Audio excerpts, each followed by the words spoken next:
Hello and welcome to Mike's Garage. If you've already subscribed to our channel, thank you very much. If you haven't, please do. And when you do, be sure and tap on the notification bell so you'll be notified every time we put up a new video. You know, I say this every time and I remember that now we've got new viewers every time. So I get a lot of the same questions over and over again, and I hope I kind of start by answering them and things like that.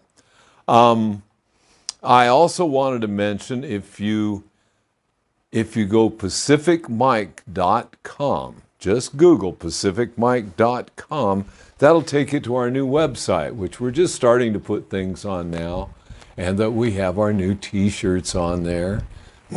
And I've been getting a lot of compliments on those, and that's kind of cool. So that's where we're at. Now, in our last video, I was talking about ordering, or I had just ordered a sonic cleaner for parts. And I've never had one to play with other than the little one my mother had that we bought for her for her jewelry. And, you know, I got on the internet and I just started looking. I've got all these parts that have been sitting around so long that a lot of the stuff has become, a lot of the debris, I guess we could say, or in this case, I've got buffing rouge from when this thing was polished over 30 years ago. I just want all this stuff cleaned out, and I don't like to blast this stuff with anything if I can help it. And this sonic cleaner, I've been playing with it for a day or two, and it's pretty neat. I really like it. One of the things with it is that I'm learning it. I don't know how much time I need to spend it, how much temperature, whatever it is. All I know is I bought this unit. It came. I found it on the internet, brand new. It was $209, I think. It's a 22-liter sonic cleaner. So I bought it. And now I've got it. And here it is. So I've done some parts in it. I've cleaned some parts. And I'd say this is getting real clean. I did that running it for about half an hour. But I've still got some stuff in here, and when the cool part about it is that it softens it all. So even if it's still there, if you get after it right after you take it out of the sink, it's not real hard to scrub out from there, which I do with Scotch-Brite in the kitchen sink, and which I do with hot water. And no, I don't have a wife who tells me I can't do that. In fact, I don't have a wife. But anyway, neither here nor there. Let's get back to the sink. So what I thought I'd do is just put a part in and show what it does. And this one I've already cleaned in here some. But I want, by the time I put this on the motor, I want it spotless all through all of its passages and the whole works. And if that means that I need to run it for half an hour and go scrub it and spend the day doing that over and over again, I'm good with it. That's fine with me. I just want what I want, and what I want is I want this stuff clean, and I'm willing to do whatever it takes. Now there is a basket here. Let me get to this thing. This is the unit itself. It has a temperature control and a timer that is controlled, a digital control on this side. I don't really understand the temperature control, so I've just been giving it maximum temperature. You know, if a little is good, a lot's better, or anything worth doing is worth overdoing, something like that. And so I've been doing that.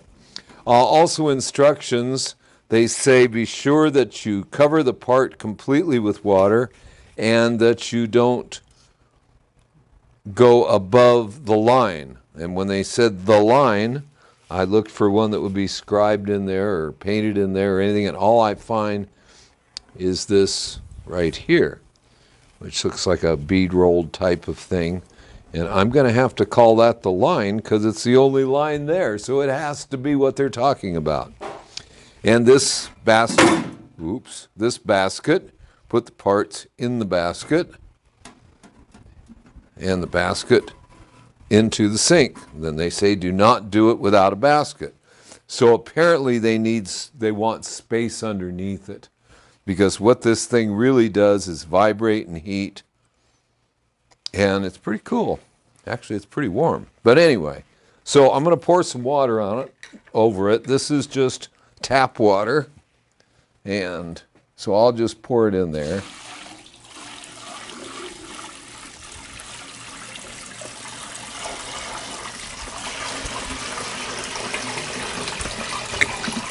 As I said, I've been experimenting with some different parts.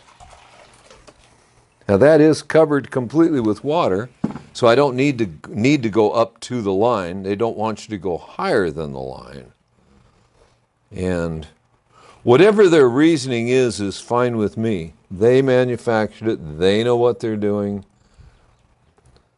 I can follow directions. So there it is. It's covered up. Yeah, it's all the way. Maybe I'll put a little more water on it just so it can make like scrubbing bubbles in there. All right. That's it. And don't turn it on until you've installed the lid. So we'll put the lid on it. Put a lid on it, Mike. Okay. There it is. I put a lid on it. Now I'm going to flip the big cool switch.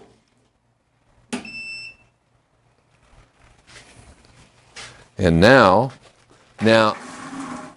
I can understand this here. This is the time. And see, that's 30 minutes. And I can handle that just fine. Now the temperature, 8025. Now I'm sorry.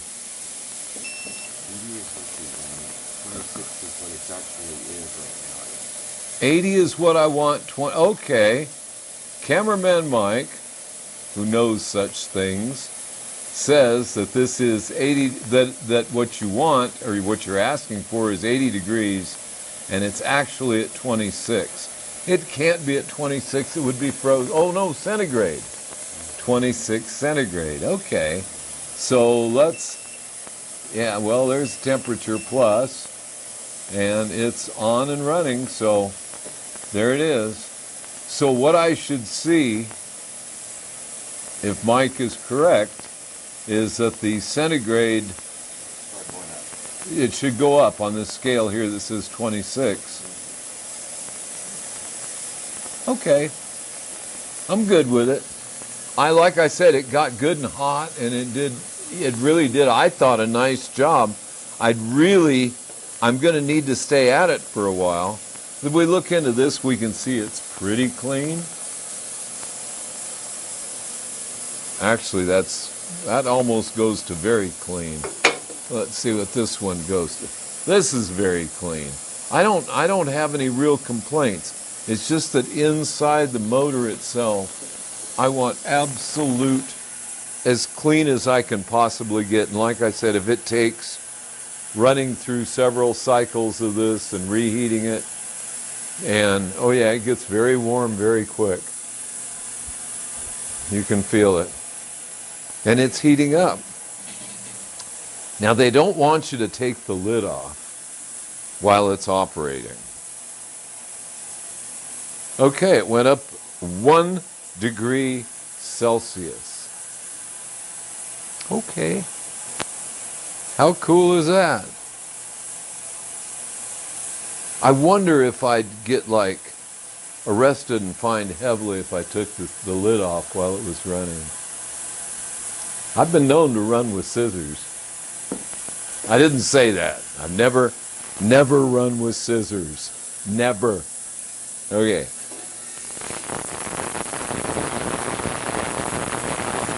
You can feel it vibrating.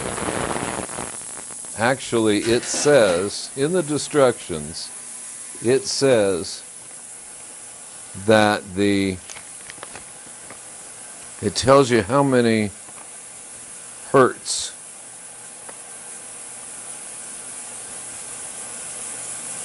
And it's 60.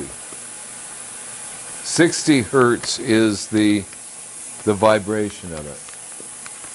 Oh yeah, and you can put soap in it. Now,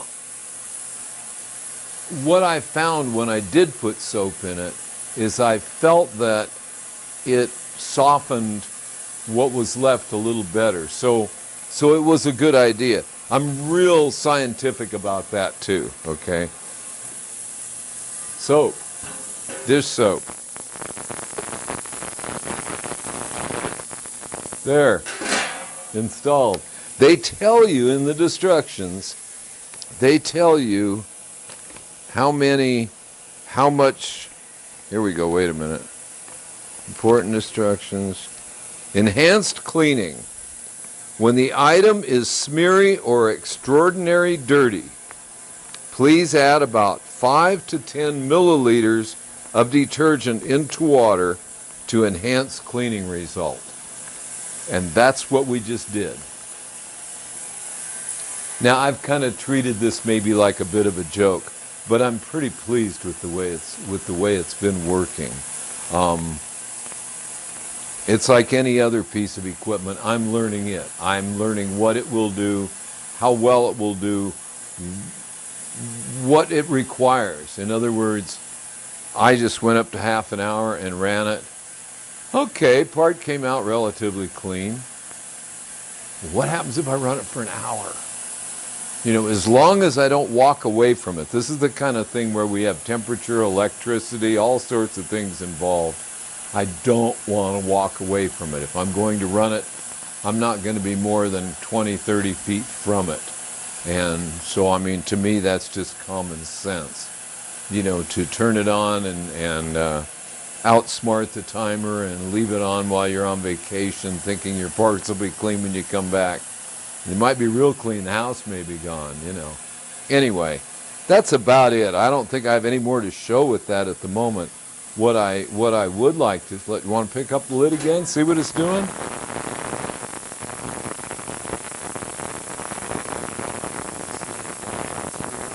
Yeah, it's bouncing around on the pins. Like I said, I really think there's more to learn about this, and I couldn't learn it in a day.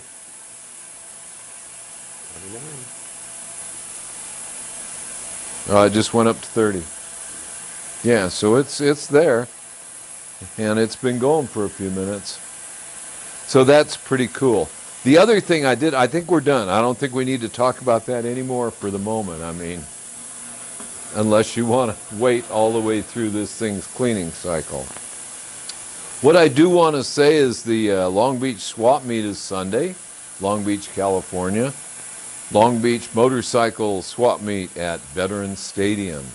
And with just that much more luck, we're just about ready to go. It's like, are we really going? Or are we not going? I think we're going, so we should be there. So anyone who's in the area and stops by, hopefully we'll get to see you, meet you, or see you again, or whatever. But that's what's happening for now. So I am on this Flathead 80. This is my obsession for the moment, is get this thing clean, and then we'll start deciding what kind of machine work we're going to do. So I hope to see you soon on that. But until then, I'll see you out on the road.